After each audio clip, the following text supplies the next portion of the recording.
Big Boss Malayalam season 6ൻ്റെ live അപ്ഡേറ്റ്സിലേക്ക് പോവാം. ഇന്നത്തെ എപ്പിസോഡിൽ അൻസിബ പറഞ്ഞ ഒരൊറ്റ ഡയലോഗുണ്ട്. ആ ഡയലോഗ് മതി.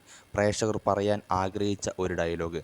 എന്താണ് അൻസിബ പറഞ്ഞത്? പുറത്ത് കമ്മിറ്റഡായ ഒരു പെൺകുട്ടിക്ക് അകത്ത് ഒരു കൺഫ്യൂഷൻ്റെയും ആവശ്യമില്ല എന്ന് വെച്ചാൽ, പുറത്ത് കമ്മിറ്റഡായൊരു കുട്ടി, അതായത് പുറത്ത് കല്യാണം നിശ്ചയിച്ച് വെച്ചൊരു കുട്ടിക്ക് അകത്ത് വന്നിട്ട് പിന്നെ ഒരു കൺഫ്യൂഷൻ്റെ ആവശ്യമില്ല. ഒരാളുമായിട്ട് പുറത്ത് ഇഷ്ടത്തിലാണ്, പിന്നെ അകത്ത് വന്നിട്ട് എന്തൊരു കൺഫ്യൂഷൻ എന്ന് അൻസിബ ചോദിക്കുന്നു. അത് വളരെ സത്യമായൊരു പോയിൻ്റ് അല്ലേ?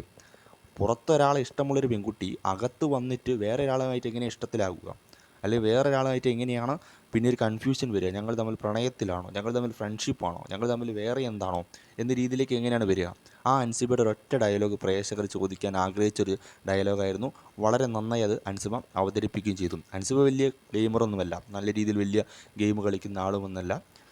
ചുമ്മാ ഒരു തരക്കേടില്ലാതെ കളിച്ചു പോകുന്നു, അത്ര തന്നെ. പക്ഷേ ഇന്നത്തെ അൻസിബയുടെ ഡയലോഗും അല്ലെങ്കിൽ പറഞ്ഞത് വളരെ സത്യമായൊരു കാര്യമാണ്.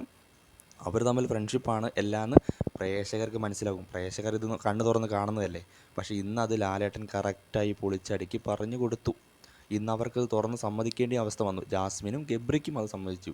ജാസ്മിനും ഇന്ന് സംഭവിച്ചു.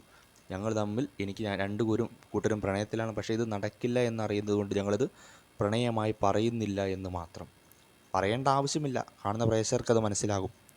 പിന്നെ പുറത്ത് കമ്മിറ്റഡായിട്ട് അകത്ത് വന്നിട്ട് വേറെ പ്രണയത്തിലാകുക എന്ന് പറയുന്നത് അത്ര വലിയ നല്ല കാര്യമൊന്നുമല്ല. അതാണ് ഇന്ന് നമ്മുടെ അൻസിബ ചൂണ്ടിക്കാണിച്ചത്.